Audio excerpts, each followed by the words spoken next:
they will turn from their wicked ways. Se omanu be dani fu akwan bone so a wonofo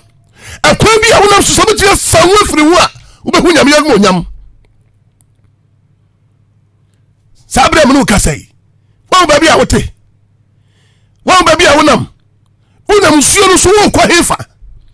akoko na kuta no wo de kwa he edin na watwe kura no enyim na kuta wo no wanti na wo de kɔ edan na wo fie ho na obi nwura mu bie no edin na shedan num wonderful. If they will turn from their wicked ways, so won be sani fu akwan bone so a akwan bi ya nam so a ayi oni pase akwan ne tene yeli pani se akwan ya kwa papa na so Bible say na wi owu akwan oseme ma no so won be sani fu akwan bone so a anapai akwan ban na wonam so ade na wo ye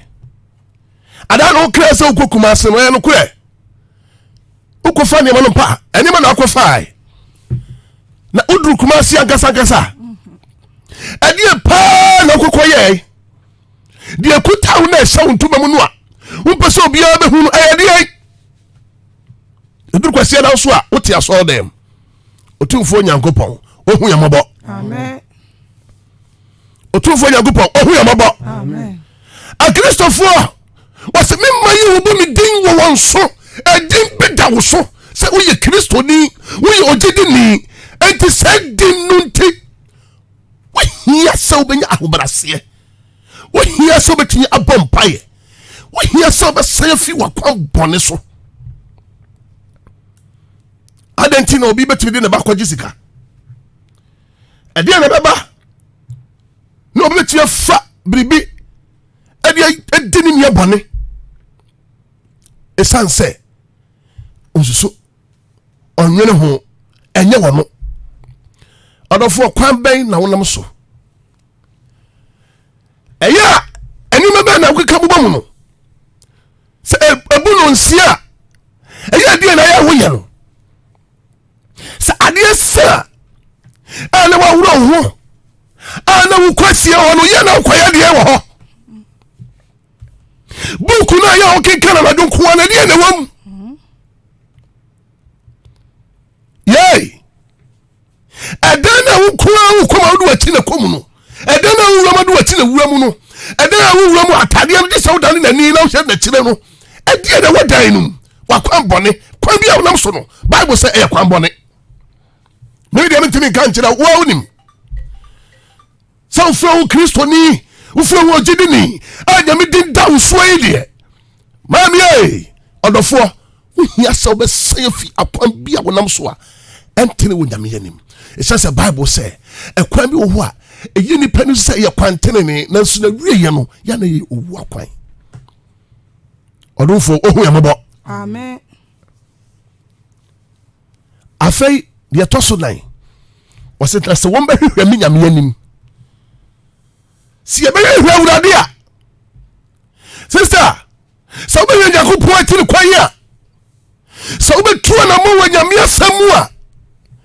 o Kristo ni waka sa fa tro kokutu wani mu kaye no empress ni ena seni busumi seni na ochu seni si ebe hwehwe urade anim so wo hwehwe ade bia hwehwe aya dene ade hwehwe ade na ada ho na hu bia wo de ato na wo hwehwe edin se de wiase siko asoma hudu aba wiase anima hudu akoso enti wo hudia afira urade wo hu ba bia ye kanya mi hu asam na anaso ba bia wo gira no ho ye ba bia ye ka no kurasam no ana odofo wo be fia wo kwaso pona be fia wo so fa trolo fa to anim na wo so hwehwe urade wom wo so kenkan trolo na bisa esense nyame din eda wo so ye fro o Kristo ni ye fro wo sofo ye fro asolpani waji din nyina to wo so nanso abra wonam mu no eni nyame asem bo abra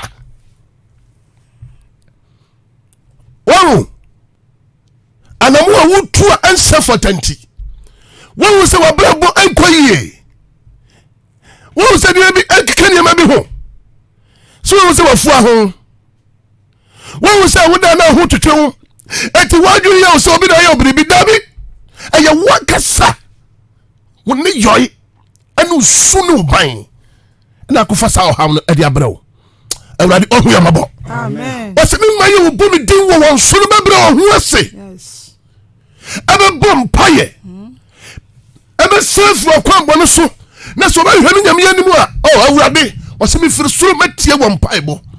na me sawo na sase yade hallelujah amen si etumi yesa ni na yi a awurade so firi suru na obetie yen yesu obetie yen mpaebo obetie nkekamu na ya sase a asɛe no obesane yade ade amaye wachi ese mpaye yabo yabo mpaye bo bisade ni man nyina no eni ma bi ne sekwan yedi kan yeni ahobrase enti hwe oba warefo kwa faso no wura kasa hwe be ma warefo kwa faso no yire kasa wo ye kristo ni pa no otu asam to ha na asam no ehome ka amen amen anopai odofo edin Jesus edin Kristo no eno na wafa na wo dia to ho so enti wo hia ahobrase bra wose no wetumi atu ana mo kwanim saw person ye empia wo hia ahobrase saw person ye leader wo hia ahobrase o pese wo di ekunya no saw we ohiri wo kunya no so a wo hia ahobrase wo ka saw we die ye tumi fa wo ni hene wo ka saw we die ye tumi fa wo assemblyman wo ka saw we die ye tumi ma ye committee chairman wo ka saw we die ye tumi ma ye osofo esasa wo ka saw enye wo ni ahobrase wo munipa olofoi enye kasadin dio enye ahoofo enye nimdia no hia ahobrase humility so ni pa be bra hu ase wo eti yautia wudini ye pa sa djuma wo sabeka kasa wo bio na wo ka obi entumi somu wo jisa djuma wo sabeka bini brother hu ya ahobrase esense wo fedim bia to wo se o Kristo ni wo hia ahobrase onufo nyagopo ohu ya mabo amen la jebe so amen amen empaibo eya bompaye efanye su efanye duane die efanye komodie fankwatra adofo mu ekeka ehona baifu afekuro na wa waji se wo ka wo ha kire obi wo ka kire ofie baifu ne somafo no ona obo na mane no no benya hu kwai adie tia wo fire empaibo upompa ya awurade yakopon obachiwa firimu ka amen nase ubesesi wakwan bone so a akwan bia ye namu anya no na meka no anapa wadware wo se na dia obekwa soro wo ayi kuro ba ko no so na dia okwasira so masi obua asobi na ole sei osofu na bobre sei momo yen selfie akwan bone so na ya hwehwe wurade na osi ofisoro betie ye mpaibo na wasan na sase no eyade mpaibo wurade tie nyina afide ma kitikiti ya asikwan anu tuni tumpon onofo se duabone de fio no betumi atu afirifie ho no mo a wohia se wo bebra wo ho ase sa wo betumi akwani mu a so mo betumi akọ so ahima mu a sa mo betumi ayakasefo a wo mo betumi akọ school akwachira maami ese utimi bompa ye dima wo ma wo ba bia na wote eya wo papa eya wo nana wo fa bi na di ma mo menne wo hu de wo hu nti sa wo so pese utimi ko anim saade a ache sa wo so wo di ma wo ma nti ma wani mmere ne di efa ma wo ma na madaakye obrɛ anyɛ kwa bra me basam ba wieye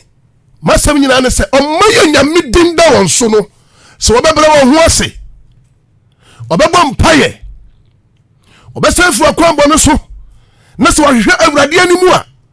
awurade sɛ bɛtie yɛ mpaebɔ na wasɛe asase ɛyɛ adeɛ anapa ɔdɔfoɔ wohia ahobraseɛ wɔ w'adwuma mu w'abrabɔ mu wɔna wɔtuo mu woma sukuukom wobibia mu hia ahobraseɛ deɛ ɛtɔ so biaw wohia sɛ bɛtumi abɔ mpaeɛ abere biara wobɛsua gu awurade so na wo ne awurade atentam na sɛ wotentam awurade a ɔbɛma wo so na ɔbɛhyɛ ne din no animuonyam ɛwɔ wo ho na afei nso yɛhwehwɛ awurade anim hwehwɛ awurade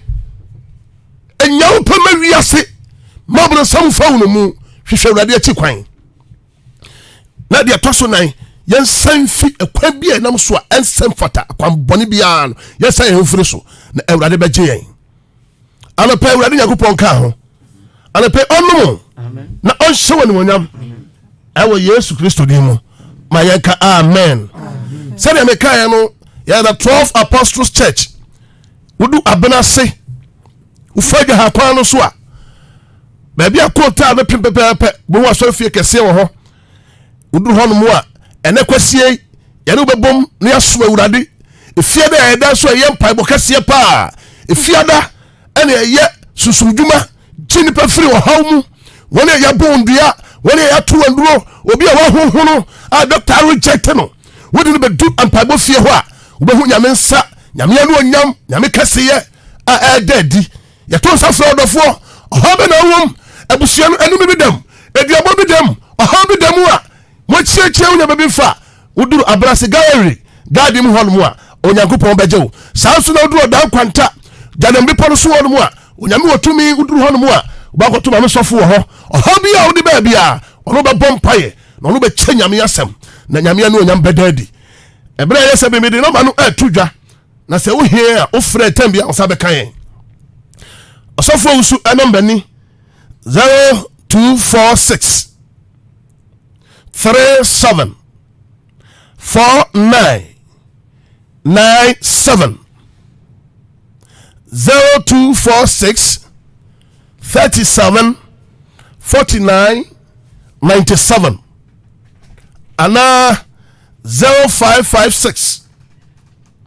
22 11 58 0556 22 1158 ofra wonsa abekaye saa so da osofoba gifty tamwa ne no man so nie 0240 59 1386 0240 59 1386 ofra no a onsa beka no na ono bebɔ mpaye ha bia o so bia no ɛda mame sɔfo de mpaye boy benada bia no duru hono mpabu kase atamu dendende kura oduru hono mo ha bia o beko be nyame enam adom so obegye wafiri mu ama wade wo ho afi ewiase ene ne tumi bɔne a edi ahim no ɛho yenam sa kwa we so ato nsa frɔ nyame yɛ adom a okua da beri kosi ne kwasi ada ye convention kase pa wo dan kwanta sa o haw bia wo bia yare dom bia o haw bia fabra oba nyame ensa ebema so ama watimi adi nkunim ewo watamfo so ene kwasie ye esom kase ye to sa frɔ sabra ene yemebom na yan sori awurade oma yebo wani nyame di wo so bebra ho ase bebo mpaye ba hwehwe nyame anim na wasafi wakwa bɔne so a awurade yakobo betie wo mpaebo na wode obɔne be firi wo na wasawana asase no eyade ana pesi utiase me yɛ mpaye bra yɛde dwumadi ekwa wiye yɛde wasi ade anya sotomfo wo a woka na waka wo a wo sha egina na woka eba mu ana pa yɛ jawo manfo hyɛ awurade nsa tumi biara asɔre akutia wɔn a ɛma wo manfo ebira wudin da wɔn so wotumi to na mo asafata yɛbɔ mpa yɛ yesu dim abrɛ no ase yɛtɔ nsa frɛ wo sɛ bɛdi hene saa berɛ sɛ obi yareɛ bi akyekyere no a sɛ ɔhaw bi ɛwɔ tete no a sɛ tumi bi asɔre gya no so a sɛ bɛyɛ tumi asɔre gya no so a wɔ yesu dim yɛbrɛ no ase onyame gya anse no onyame gya anse no onyame gya anse no deɛ yɛ ɔhaw biara yare dom biara metwa mu yesu din mu awurade mesoma wa yare sa dɔ mesoma wa yare sa tumi bɔfo kura yare sa tɛ ko bibi afie obi bi aka mu na bibi obi bi ati biara na anyini firi na tamfo zam ɛwɔ yesu din mu ɛne yɛbɔ mpa yɛ ma yɛnka amen na mesia bye bye.